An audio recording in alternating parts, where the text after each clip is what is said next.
no quiere, no es que no quiere enfrentar el pecado, pero no quiere armar un mensaje con la intención de predicarle al hermanito que está ahí, que sabemos que anda medio descarriado, ¿no? Y vos decís, pero ya estaba preparado, yo ya tenía este mensaje hace 3, 4 meses y lo tenía preparado para esta fecha. Pero si lo predico, va a pensar que es para él y estás en esa disyuntiva. Uno de los beneficios de la aplicación expositiva en nuestra iglesia nos pasa de que vamos párrafo por párrafo, versículo por versículo, y si toca ese tema, es para todos. No es que lo preparé para vos. Es lo que dice la palabra de Dios. No lo vamos a esquivar, lo vamos a predicar. Amén. Y ya la iglesia sabe. Hay veces que uno siente, ¿no? Un bibliazo versión tapadura, ¿no? Y sabes que no viene con una intención oscura de decir, no quiere exponer algo de... No, es el capítulo que sigue, es el párrafo que sigue, es el versículo que sigue. Bueno, y así tiene un montón de beneficios la aplicación expositiva. Puede estudiar la palabra en su contexto. Entonces, nos permite no sacar información o agregar información porque nos metemos en lo que está en texto dentro de un contexto global. Y podemos seguir y seguir con más beneficios. Lo que vamos a hacer ahora es poner en práctica, porque vamos a enfocar en cómo aplicar toda la hermenéutica que estuvimos viendo, aplicarla a la preparación de un mensaje. Si el taller durara 6 meses, sería lindo, pero si el taller durara 6 meses, sí, nos podemos separar y ponemos mesas acá, entonces estudiamos un pasaje y decimos, bueno, a ver cuál es la palabra clave, acá que encontraron, y vamos desmenuzando, a ver, ¿y qué significa esa palabra? Vamos a ver en el idioma original, agarramos un diccionario de griego y nos fijamos, la traducción más acertada tal vez es esta, entonces, claro, ahora sí entiendo, significa tal cosa. Pero no tenemos ese tiempo porque es algo intensivo, es, bueno, el puntapié inicial para que después empecemos a, de manera personal, estar sumergiéndose cada uno en su estudio. Por otro lado, si vos querés estudiar la palabra de Dios, pero decís, no soy predicador, no voy a predicar, las técnicas que estamos usando sirven para tu estudio personal. Amén. Vas a poder exprimir la palabra de Dios y decir, yo no entendía, pero ahora entiendo, claro, porque esto no lo puedo arrancar del contexto en donde está en la carta o en el libro, en la narración. Es un todo y ahora entiendo este versículo mejor. Te ayuda un montón. Son técnicas que tal vez no prediques nunca en tu vida, desde un púlpito o a los chicos. Tal vez nosotros en nuestra iglesia tenemos gente que está enfocada en lo que es servicio. No quiere decir que no estudie la palabra de Dios. La estudia, la aplica a su vida. Pero su ministerio no está enfocado en la enseñanza. Pero a la vez, esas personas tienen que enseñarle a sus hijos. Si hay un problema en la casa, esas personas que su ministerio principal no es la enseñanza, abren la Biblia en su casa, ministran a su familia. La esposa a sus hijos, el padre a toda la familia, siendo el líder espiritual de su casa. Entonces, es importante. Las mujeres, a la hora de presentar un estudio o un compartir, cada iglesia lo llama diferente, o un devocional en una reunión de damas, o se juntan algunas hermanas a tomar unos mates, a tomar un café, y quieren hablar algo bíblico, es importante saber estudiar la palabra para a la hora de hablarlo dentro de su contexto. La enseñanza principal es esta. Se aplica de esta manera. Esto era para Israel. Lo que aprendemos de lo que ocurrió acá en Israel nos sirve estos principios para entender mejor tal cosa. Podemos aplicar no exactamente lo mismo, porque fue una promesa para Israel, pero nosotros podemos entender cómo Dios actuó frente a esto. Amén. Y así seguimos y seguimos. Tiene un montón de beneficios. Pero a la vez, queremos animarlos a que vayan incursionando en lo que es la aplicación expositiva. Algo que yo lucho, no sé si es la palabra, pero algo que yo lucho, algo que yo estoy como remando y tratando de empujar en nuestra iglesia, es que cada hombre de nuestra iglesia, cada hombre fiel de nuestra iglesia, que son miembros, que que buscan ser fieles al Señor. Bueno, quiero que cada hombre al final de su Biblia tenga un mensaje armado. Y no es porque sos más espiritual, no, es para que vos aprendas a estudiar la palabra y que vos tengas preparado eso, que nunca se sabe para qué lo puedes usar. Sería lindo. Aún el que no está enfocado en la predicación, pero el hecho de decir, wow, preparé un mensaje y aprendí a cómo armarlo, lo tengo guardadito ahí y tal vez nos juntamos en tu casa a comer un asadito para un cumpleaños y podemos hablar de diferentes cosas, pero nos conocemos, sabemos cómo somos. Si nos juntamos y solamente es comunión y no hay nada de la palabra, a veces la conversación se desvía. Entonces por ahí en un momento decir, ¿saben, hermano? Compartí algo, ya lo hablé con el pastor me dio el ok, que no estoy enseñando algo que es antibíblico, así que se lo mostré al pastor, me dio el ok, acá lo tengo guardadito, lo quería compartir con ustedes. Y puede ser un momento de bendición para todos. Amén. Ahora, cada iglesia tiene su estilo, su enfoque, tu pastor te va a animar más a esto, más a lo otro, de acuerdo a tus dones, tus talentos, tus habilidades, pero más o menos les comunico cómo es nuestro ministerio. Así que lo que vamos a ver ahora de predicación expositiva vamos a tratar de exprimirlo lo más que podemos y tal vez algunos van a estar enfocados en esta área, otros en esta área y otros tal vez, como una vez escuché, como que te picó el bichito de la predicación, no porque querés estar adelante, que querés los reflectores y las luces, sino que quiero empezar a servir al Señor por medio de enseñar su palabra. Amén.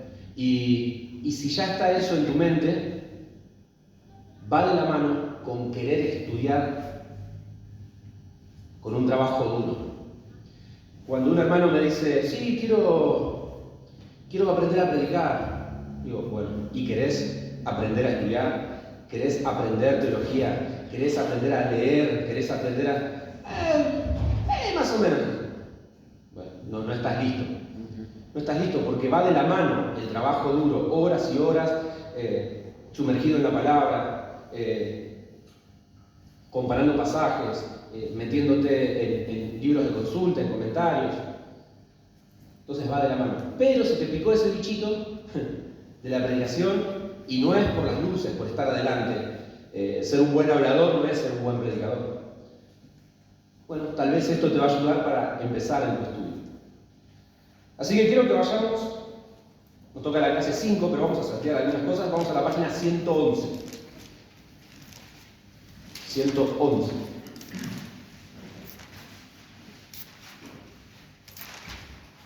Para los hombres que estuvieron en el asado de ayer a la noche, terminado el asado, tuvimos un postre, ¿no? Un mensaje basado en... ¿Qué libro? Filemón. Bien. Una carta, ¿no? Una epístola a Filemón. Y en un ratito vamos a presentar todo el esqueleto que sostenía ese pasaje. ¿Cómo es que está armado? ¿Por qué había 3 puntos? ¿Cuál era la idea principal? ¿Por qué dio esa ilustración? ¿Cómo es que se aplica si en realidad hablaba de tal cosa? Entonces, ¿cómo lo aplico a mi vida? Todo eso lo vamos a ir desmenuzando y está el hermano ahí que nos va a ayudar con eso. Pero si ven en la página 111, creo que ya todos estamos ahí, vamos a la página 113, puede salir la carátula, ¿no? Van a ver que dice actividades. Y dentro de esas actividades hay una guía de 10 puntos que te pueden servir para estudiar mejor la palabra. Amén. Entonces vos decís, yo leo, pero me pierdo muchas cosas, no entiendo tal situación y cómo hago y me cuesta. Bueno, con estas 10 preguntas no son 10 preguntas mágicas que un ángel del cielo vino y me reveló, no, son preguntas de estudio, te ayudan a estudiar. ¿No querés 10? ¿Querés 15? Agregar 5 preguntas más. ¿No querés 10? ¿Querés 5? Bueno, puntualizar esos 5 puntos para...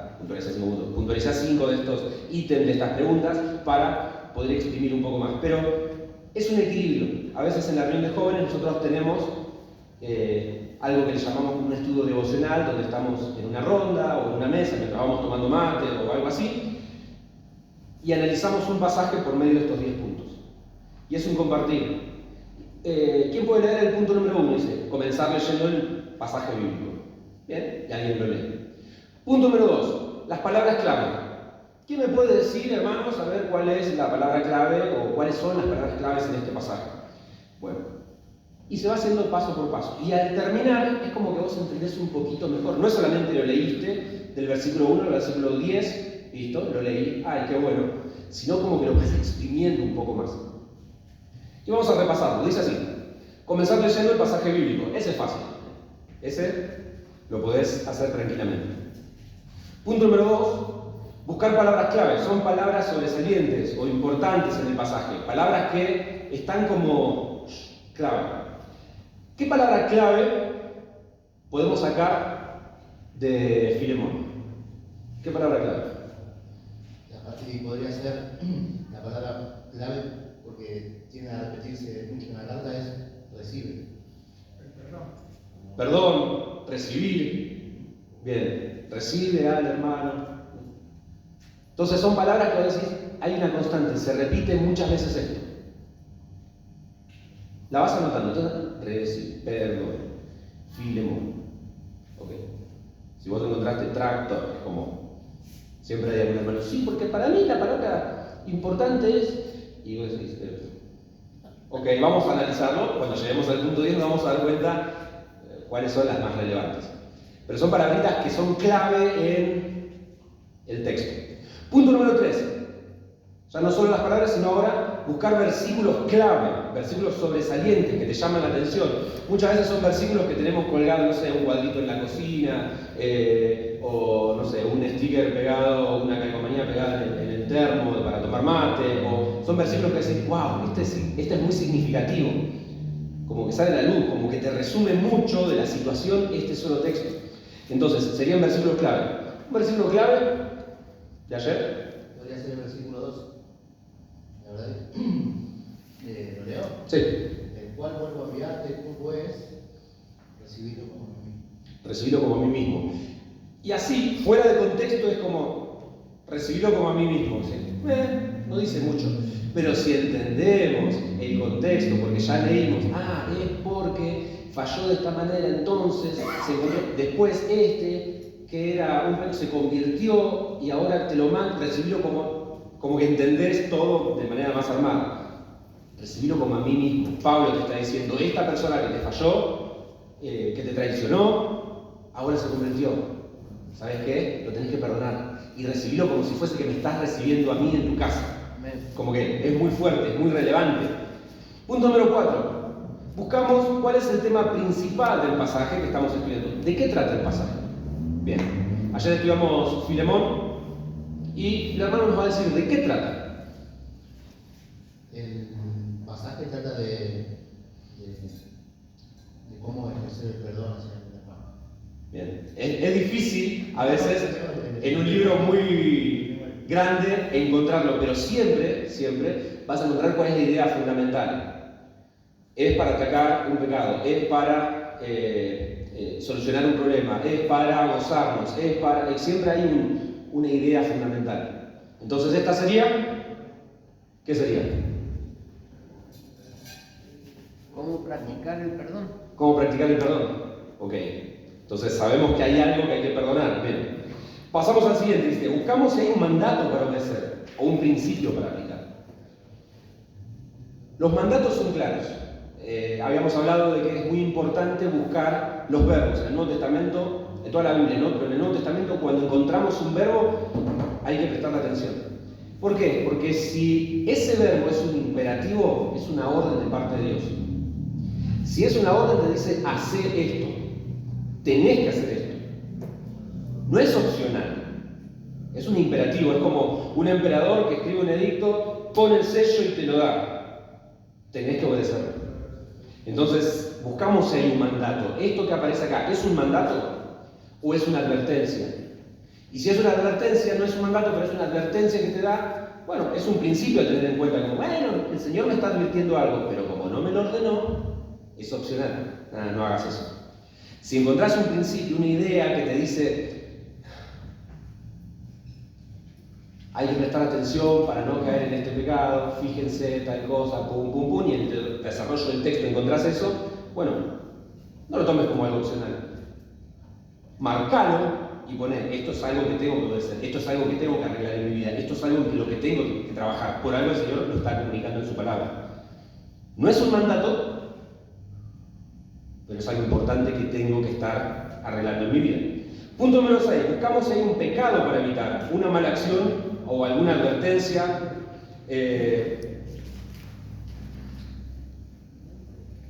Hay veces que es muy claro. Hay veces que en el texto está mostrando la consecuencia del pecado de alguna persona en el desarrollo, ¿no?, de la historia. Entonces, si buscamos hay un pecado para evitar, y sí. Estudiamos la vida de David, vamos a encontrar. Estudiamos la vida de Salomón, vamos a encontrar. Estudiamos la vida de Sansón, vamos a encontrar. Estudiamos la carta de Filemón. ¿Hay algún pecado para evitar? Tal vez no encontramos un mandato claro, pero te pregunto, ¿hay algún pecado para evitar? ¿Qué sería? La falta de perdón. La falta de perdón. Y vos decís, bueno, pero en este pasaje no me dice, no hay un imperativo del parte. Sí, dale. Vos sabés que tenés que perdonar. Vos sabés que a la luz del contexto global de la Biblia tenés que perdonar como Dios te perdonó en Cristo. Amén. Tenés que perdonar como Cristo te perdonó a vos. Entonces, vos decís, es un pecado si yo no perdono. En una oportunidad, les voy a contar algo horrible. En una oportunidad, a mi prima la estaban discipulando. Y su discipuladora le dijo, bueno, vos perdonalo, pero perdonalo hasta ahí. Yo cuando escuché eso dije, menos mal que me lo contó mi prima como para decir, che, pero me dijo esto, ¿cómo es? No funciona así. Perdonar es perdonar, como Dios te perdonó en Cristo. Dios no te perdonó, diciendo, bueno, te perdono, pero hasta ahí. Después vemos, porque si no. Y lo que no queremos es, a la hora de estudiar la palabra de Dios, de lo que dice Dios, bueno, lo filtro por lo que a mí me parece. Entonces, hay que perdonar, bueno, pero perdonarlo hasta ahí. No hagas eso. La palabra de Dios no te dice perdonarlo hasta ahí. Entonces, bueno, punto número 6. Vamos al punto número 7, dice. Buscamos un buen ejemplo, esos ejemplos que son para seguir. O tal vez encontramos un ejemplo para no copiar, es algo malo que no queremos copiar. Y esto es muy general, porque puede ser para el Antiguo Testamento, para el Nuevo Testamento. Vos lees la vida de David y vas a encontrar esto. Esto es algo para no copiar. Tengo que aprender de esto y no tengo que actuar. Eso es un mal ejemplo. No quiere decir que porque está en la Biblia Dios lo avala. Al contrario, Dios lo condena. Entonces, en esta situación es una advertencia y yo no puedo seguir ese ejemplo. Pero a la vez, en muchas ocasiones encontramos de que, wow, esto sí, en este momento, después de su arrepentimiento, en este momento, en esta situación, en este momento, sí, es para poner en práctica. Entonces, en el pasaje de ayer, ¿encontramos algún mal ejemplo? Sí. ¿Qué sería? Y que robó el Onésimo. Onésimo, que lo traicionó. Bien. ¿Y un buen ejemplo a seguir? 5. En el 5 dice, perdón, pastor. Sí. Dice, porque oigo del amor y de la fe que tienes hacia el Señor Jesús y para con todos los santos. El ejemplo, la práctica. ¿No te gustaría que hablen así de vos? Que digan, hermano, sos un ejemplo de vida cristiana. Amén. Amén. Y no lo hacemos porque queremos ser el ejemplo y estar ahí, ¿sí? Porque pobres de ustedes que no son tan humildes como yo, ¿no? O sea, no es eso. Pero es hermoso poder ser de bendición y que te conozcan porque sos de bendición. Otro buen ejemplo, el de Pablo, cómo está ministrando a un hermano, diciendo esto es un punto crucial. Entonces yo me encantaría poder actuar como Pablo frente a una situación confusa, compleja, que mueve mucho de las emociones, que el hermano está luchando con ese pecado de no perdonar.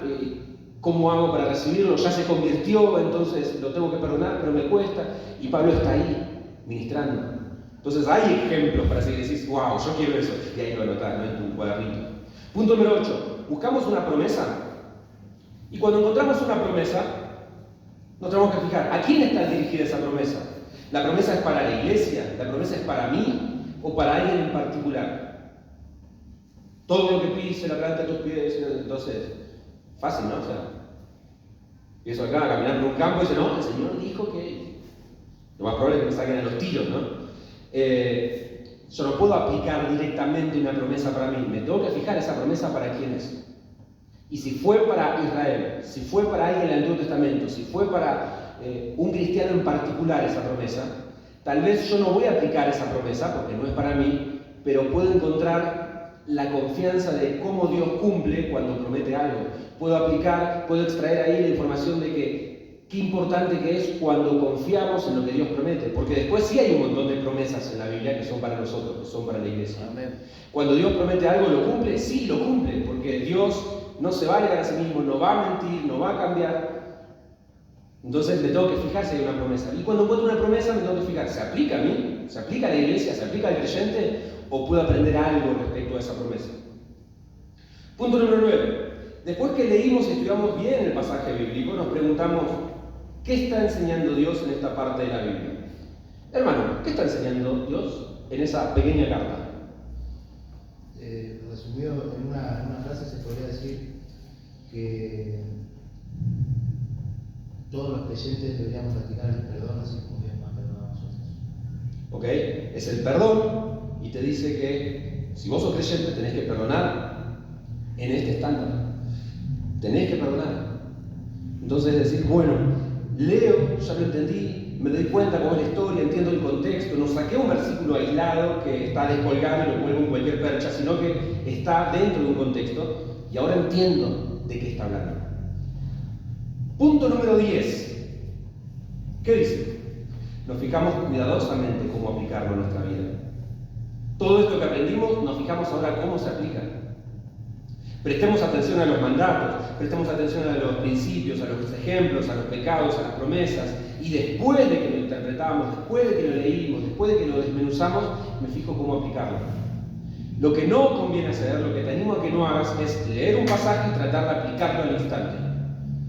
Dice esto, lo aplico de esta manera. O sea, fíjate primero. ¿Era una promesa para la iglesia? ¿Era para Israel? ¿Es algo que va a ocurrir en el futuro? ¿Es algo que te va a guiar a tener confianza en Dios, pero no se aplica directamente? O sea, hay que entenderlo de vuelta, dentro de un contexto. Entonces, después que lo estudiaste, buscas cómo aplicarlo.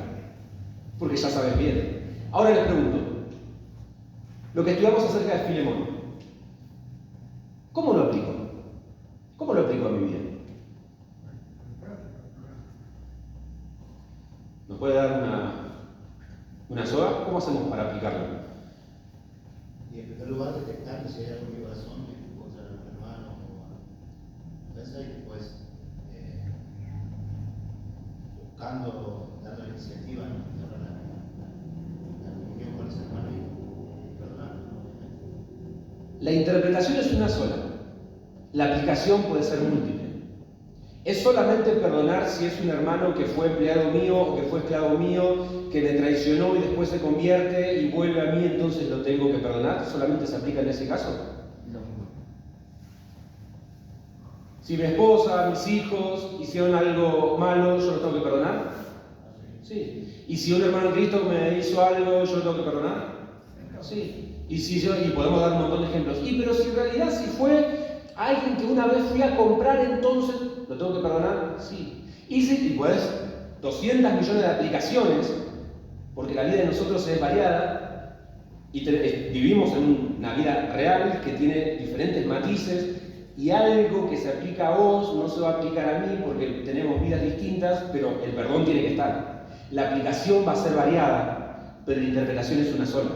¿Se entiende? Entonces, por eso es importante buscar una aplicación después de que lo leímos y lo resumimos. Entonces, en la página 113 y 114, vos podés agarrar y copiarlo. Cada vez que lees la Biblia tenés un cuadernito y vas haciendo esas preguntas. ¿Querés agregar otra pregunta más? Agregala. ¿Querés sacar una y reformular? Hacelo como creas conveniente en tu estudio. Pero te animo a que lo hagas. Y cuando lees la palabra de Dios en tu casa, tomando unos mates, un solcito, o tal vez compartiendo en la familia un devocional, o decir, bueno, vamos a leer ahora en familia. Bueno, vamos a seguir estos pasos. Nos va a ayudar a poder exprimir mucho más la palabra de Dios. Bien, esa vendría a ser una parte de la actividad. Pero vamos Vamos retrocediendo. Vamos a la página 81. Vamos a la página 81.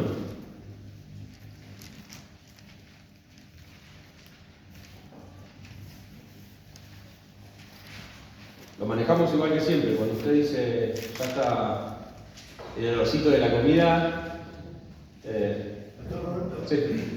Una cosa importante a tener en cuenta es el ejemplo del Señor Jesucristo en la cruz, ¿no? Cuando Él dice, perdona a los que no saben lo que hacen. Amén. Entonces, había personas que estaban haciendo algo malo. El perdón tiene que ver con eso. Y también hay que tener una gran diferenciación entre lo que es disculpar y adorar. Muchas veces los cristianos disculpamos. Disculpar significa pasar por alto, pero eso queda en el archivo. Perdonar significa que lo que pasó nunca pasó. Y esa es una gran diferencia. Y el Señor Jesucristo en la cruz justamente estaba hablando de aquellos que eran malos contra Él y le hacían daño, y sin embargo le pide a Dios que los perdone, aun que ellos todavía no se habían arrepentido. No, aunque alguno de ellos después de la historia nos dice que sí, pero entonces tenemos que ver el perdón como algo sublime, algo que viene directamente del corazón de Dios, ¿no? Amén. Y eso nos tiene que desafiar. Cuando leemos el pasaje que dice nuestros pecados están como en el fondo de la humanidad, esa ilustración de que están perdonados y no están accesibles, como que vos lo pusiste en un baúl, lo tiraste en un barco y fue al fondo del mar. Entonces, entendiéndolo en su contexto, es así, es como lo que pasó nunca pasó, ya no existe más. En ese tiempo no había submarinos, sí, pero ahora yo vi que los científicos mandaron en el mar argentino un submarino y pueden acceder al... Hay que entenderlo dentro del contexto. Para ellos era, si vos estás en un barco y se te cayó algo, es como, listo, ya está. No existe más, me olvidé, totalmente inaccesible. Vos sabés que no podés, ya está, listo.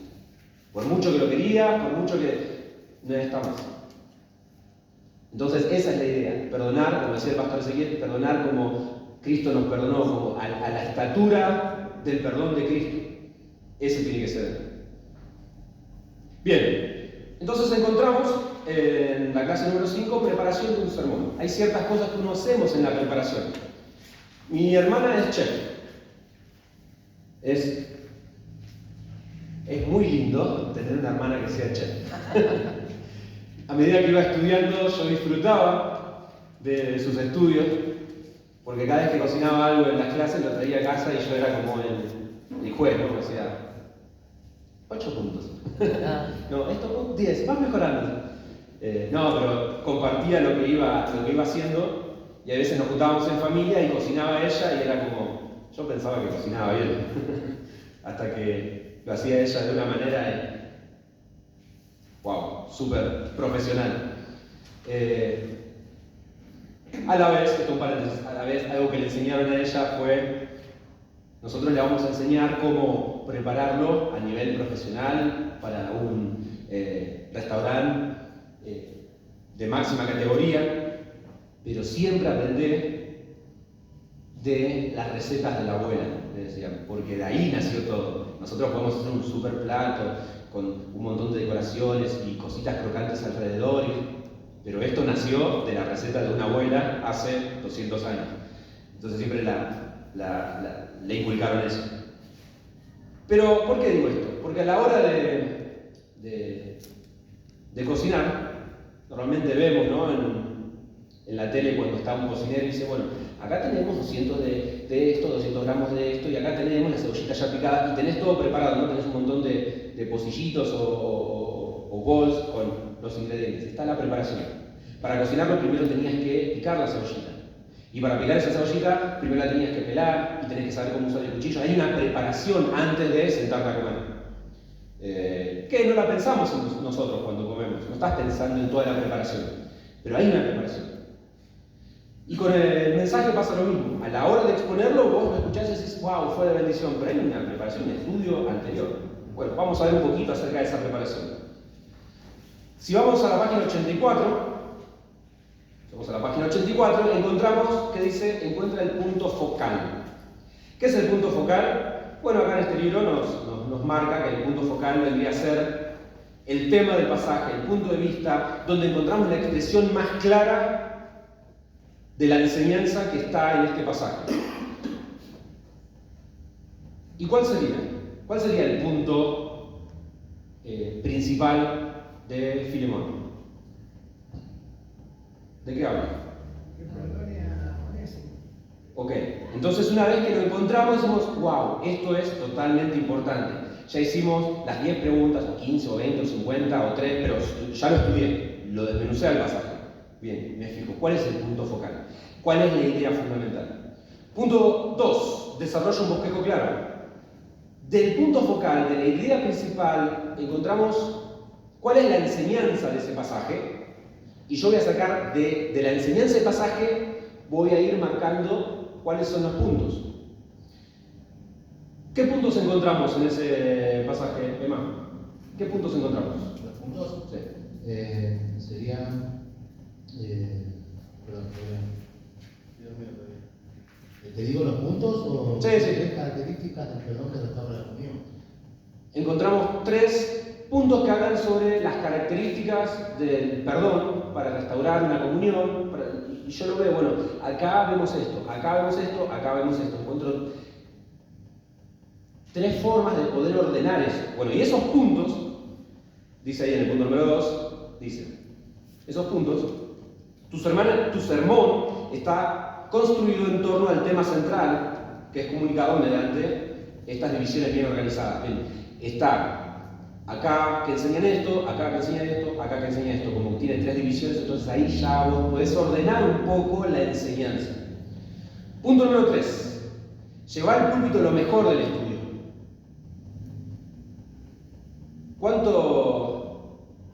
¿Cuánto tiempo aproximado tardaste en armar ese mensaje? No sé la cantidad de horas, pero fueron muchas semanas.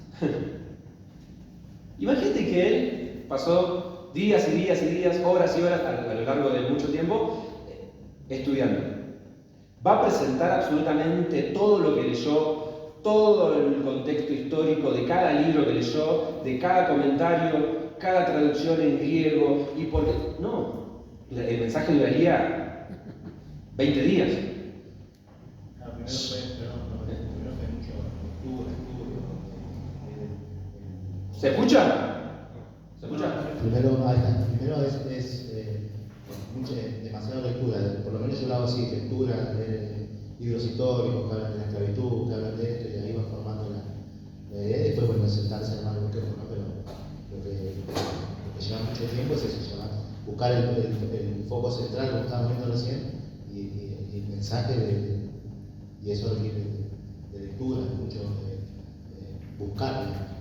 Y él tuvo que seleccionar esa información y solamente quedarse con lo relevante, con lo que me va a ayudar a comunicar la idea principal, la enseñanza principal del pasaje. Tuvo que dejar, te pregunto, ¿no? O sea, ya sé la respuesta, pero te pregunto, ¿y dejaste muchas cosas afuera? Y sí, es así. Después dice, principios, página 85.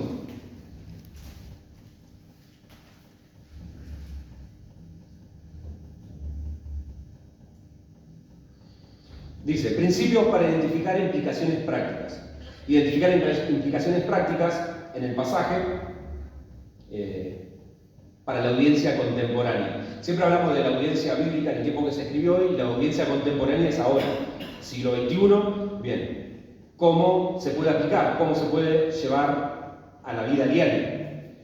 Pero eso no lo puedo hacer si antes no lo estudio, si antes no voy desmenuzando el pasaje, si antes no aplico una buena hermenéutica.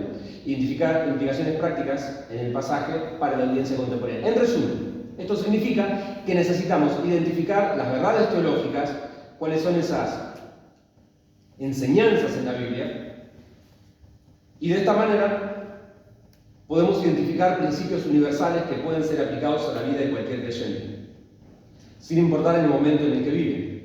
Si esos principios son universales, serán reafirmados a lo largo de las Escrituras, en las epístolas del Nuevo Testamento.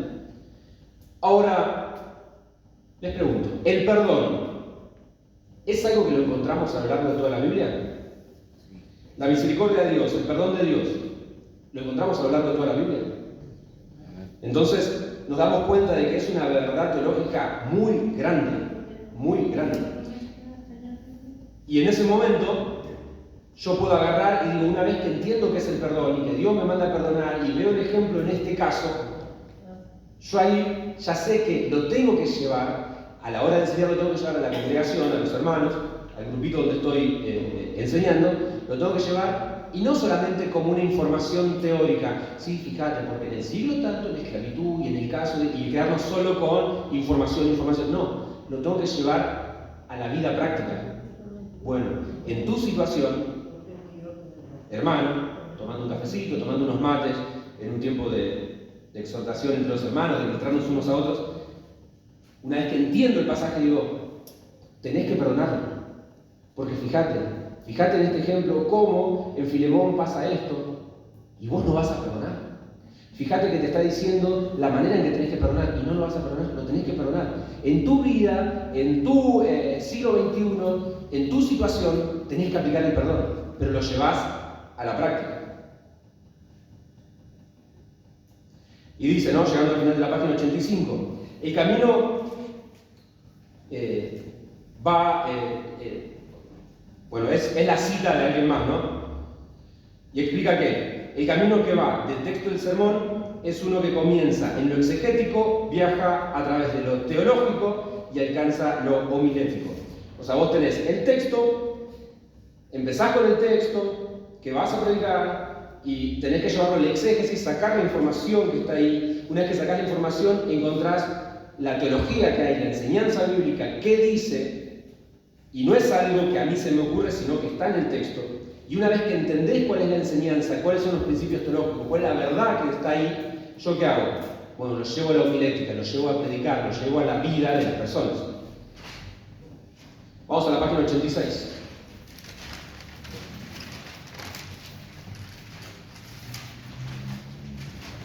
En el segundo párrafo aparecen los puntos suspensivos y dice así, es una cita. Lo homilético se vuelve la verdad aplicada. No es solamente un montón de contenido y de información, sino cómo se aplica. Al predicarlo vos buscás que esta verdad que encontraste, esta joya que encontraste en las Escrituras, lo llevás a que se ponga en práctica. La proposición homilética, y quizás aún el bosquejo homilético,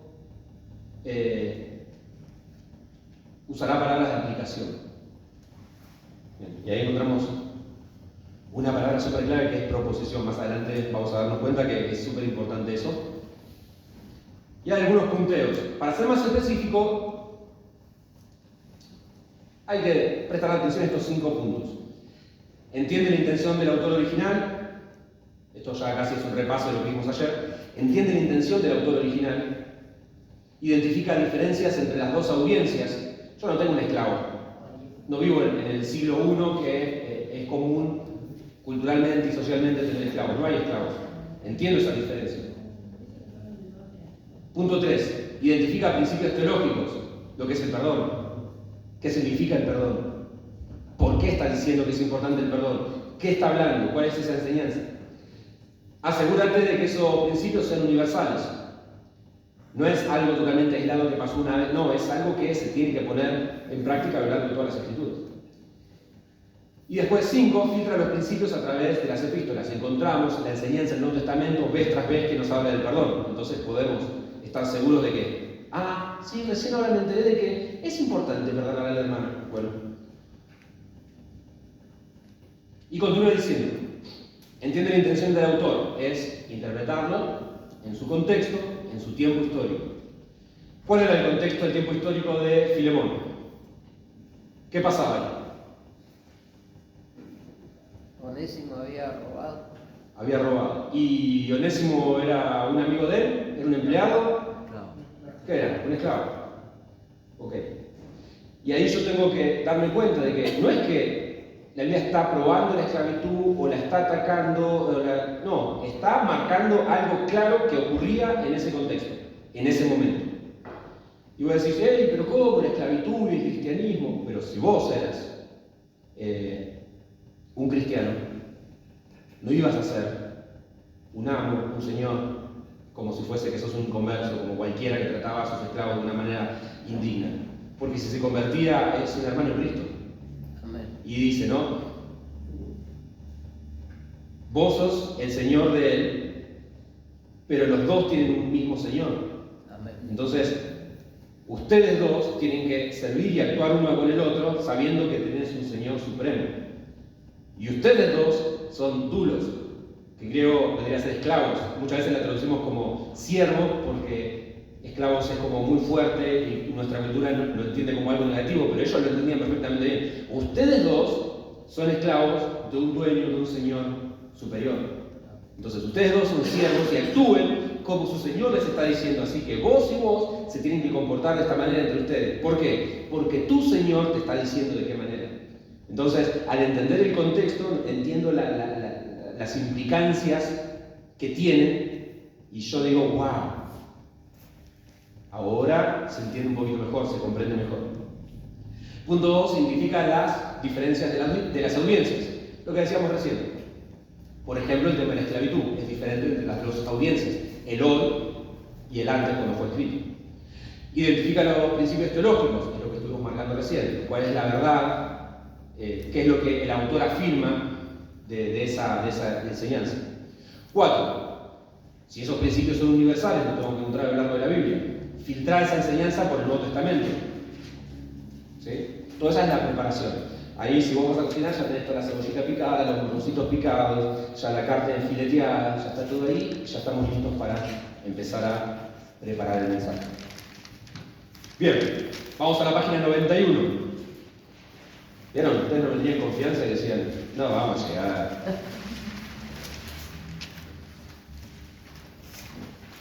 Bien, página 91. Algunas ideas iniciales. El mensaje expositivo es la mejor forma para instruir a la iglesia por medio de una predicación. Te ayuda, es como cuando vas en la ruta y tenés... se me fue la palabra. Las líneas. Tenés las líneas que te van a guiar para no salirte. En un mensaje temático, si vos usás versículos que hablan acerca del amor, podés estar usando uno que habla del amor al dinero, uno que habla acerca del amor hacia Dios, otro que el amor de Dios hacia nosotros. Y puede ser que vos trates de enseñar acerca del amor algo que en realidad está hablando de otra cosa. Entonces el mensaje expositivo se centra en esa porción de la Biblia, vos la desmenuzás versículo por versículo y te mantiene ahí, te mantiene ahí. Ahora, ¿significa que es pecado un mensaje temático? Yo creo que no. Pero es mucho más trabajoso, porque si vos usás 10 versículos diferentes, tenés que interpretar esos 10 versículos dentro de su contexto histórico, gramatical, entenderlo literalmente. Si usás algo que es poético, tenés que hacer ese pasaje de acá es un ejemplo que está dando de manera poética, es una metáfora acerca de tal cosa. Y realmente para mí es mucho más difícil, porque todo esto que estamos haciendo lo tenés que hacer con cada uno de los pasajes que estás usando. Tiene un montón de beneficios la predicación expositiva.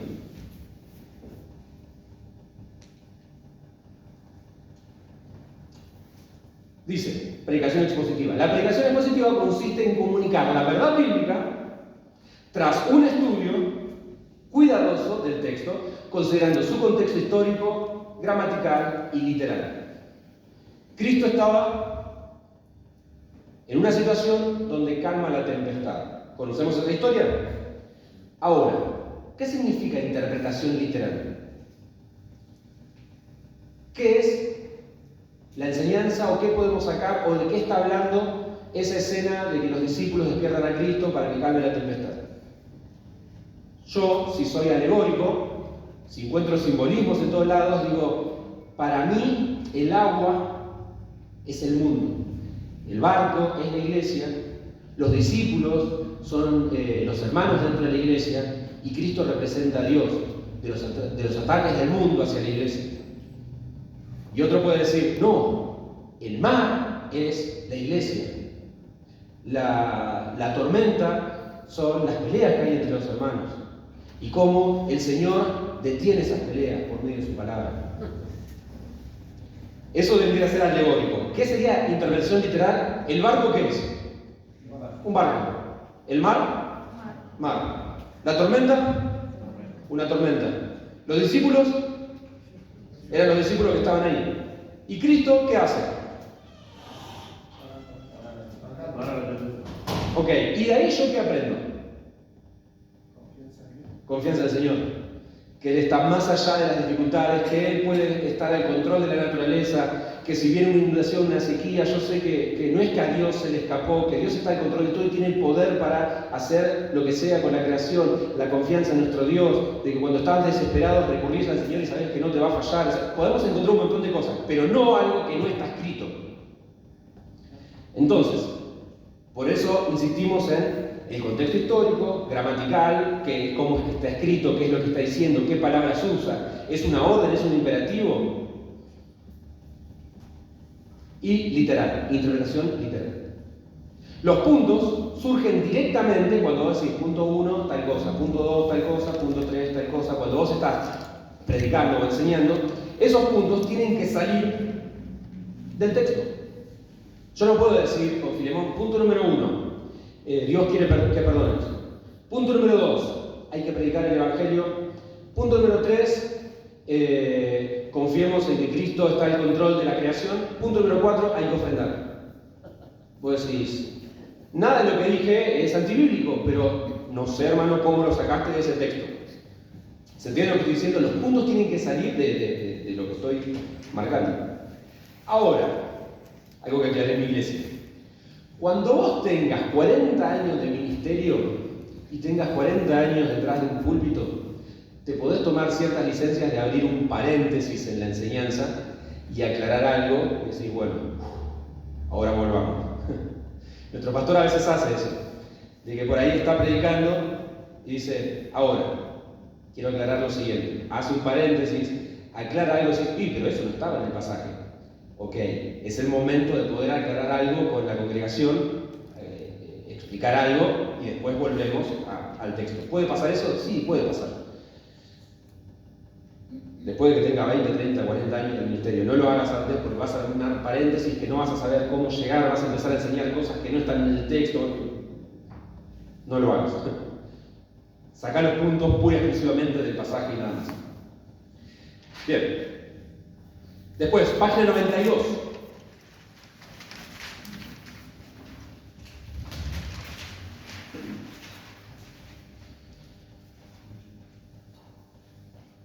Hay una línea que está marcada ahí, todas la tienen marcada.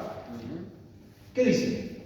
El predicador busca transmitir la opinión divina sobre cada asunto, evitando imponer sus propias ideas o maquillar las verdades bíblicas. ¿Qué significa esa frase?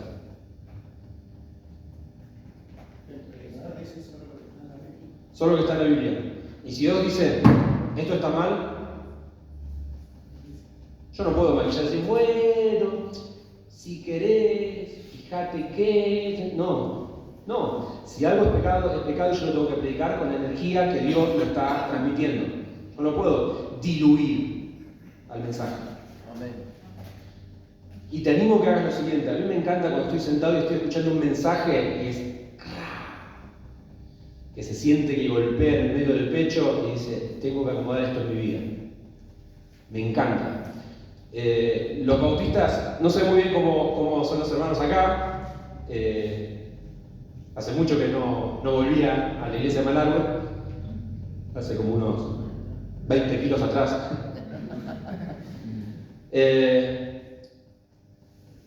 Pero los bautistas suelen ser poco expresivos en las emociones.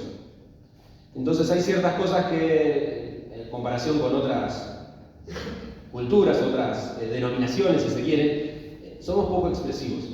Entonces, no, ¿cómo voy a llorar? Van a pensar que me volví pentecostal o no sé qué.